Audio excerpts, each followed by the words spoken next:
ошол атайын биздин Кенжегүл Кайыпова мектепти бүткөнүнө быйыл 30 жылдын жүзү болду. Бул аралыкта ал 1996-2001 жылдары Жусуп Баласаган атындагы Улуттук университеттин кыргыз филологиясы факультетинде окуп, кыргыз тили жана адабияты адистиги боюнча окутуучу квалификациясына ээ болгон. Андан соң Улуттук илимдер академиясынын Чыңгыз Айтматов атындагы Тил жана адабият институтунан аспирантураны бүтүрүп, кыргыз адабияты адистиги боюнча Асан Жакшылыковдун проза жанрындагы изденүүлөрү деген темада кандидаттык диссертациясын коргогон. Кыргыз Республикасынын президентине караштуу улуттук аттестациялык комиссиянын чечими менен 2 жыл мурда филология илимдеринин кандидаты окумуштуулук даражасы берилген. Мен иштеп аткан Дене тарбия академиясында 10 жылга аяк басты. Ал жерде кыргыз тили предметтик сабагынан берем, адабиятты кошуп.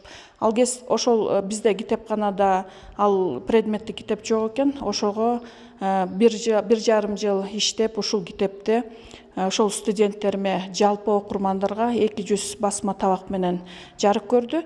Ошол 100 басма табагын ошол иштеп жаткан академиямдын ректору Азизбаев Сайдын Сейитбековичтин демилгеси менен өзү демилгелеп, демөөрчү болуп чыгарып берди.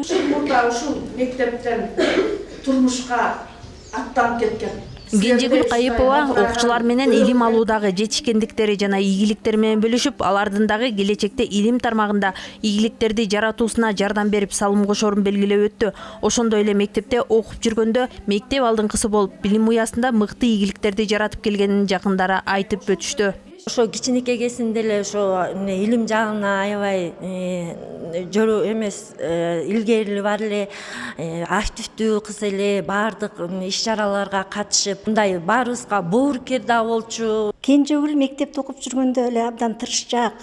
Анан эң негизги сапаты мен баалайт элем аябай намыскөй кыз болчу. Мектепте, класста кандай иш-чара болбосун абдан активдүү катышып, өзүнүн идиректүүлүгүн дайыма көрсөтчү. Тырышчаак болчу, сабактардан абдан жакшы окучу.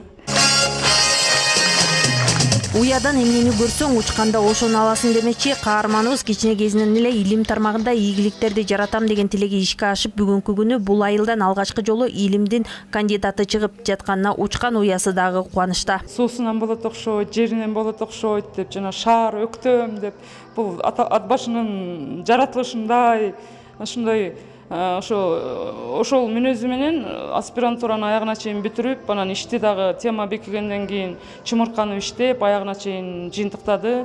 Анан эми бул иш жазды, коргоду деген айта келгенде жеңил сөз, бирок иш жазылып, андан кийин бир 5-6 жерден талкуудан өтүп, адабият кафедраларында талкуудан өтүп, диссовет деген бар да, аякта деген академиктер, тиги Абдылдажан Акматалиев, Осмонакун Ибраимов, членкор Советбек Байгазиев, Кубан Мамбеталиев, Лайла Күбаева деп абдан чоң адабиятчылар отурган жер, ошол 20дай киши отурат.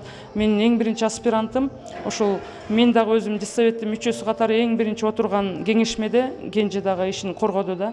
Бүгүн биздин айылда, анын ичинде биздин чакан мектебибизде өзгөчө күн болуп турат. Себеби биздин айылдагы илим жолуна түшкөн алгачкы биздин окумуштуу эжекебиз Кайыпова Кенжегүл Эмировна келип отурат. Жаңы эле окуучулар менен жолугушуп, ушу илим жолундагы сапары, илим жолундагы изилдеп жаткан иштери боюнча кенен окуучулар менен сүйлөшүп, баарлаштык. Биз үчүн бул өзгөчө күн, себеби биздин кийинки келечек муундарга ушул илим жолуна түшөм деген окуучуларга чоң мотивация берип, алар менен өзүнүн кенен оюн айтты. Кенже эжеми биздин айылдын тарыхында, биздин мектептин тарыхында кала турган алгачкы чыйырды салып аткан эжекебиз. Жолугушуунун жүрүшүндө Кенжегүл Кайыпованын кыргыз тили аттуу китебин мектепке белекке берилди. 2016 жылдан тартып Кыргыз мамлекеттик дене тарбия жана спорт академиясынын тилдер кафедрасында окутуучу, ага окутуучу, учурда доценти милдетин аткаруучу болуп эмгектенет. Анын Көчмөн элдердин улуттук оюндар деген китеби дагы жакында эле жарык көргөн. Наргиза Жумадиль кызы, Бексултан Жолдошбеков, Нарын жаңылыктары.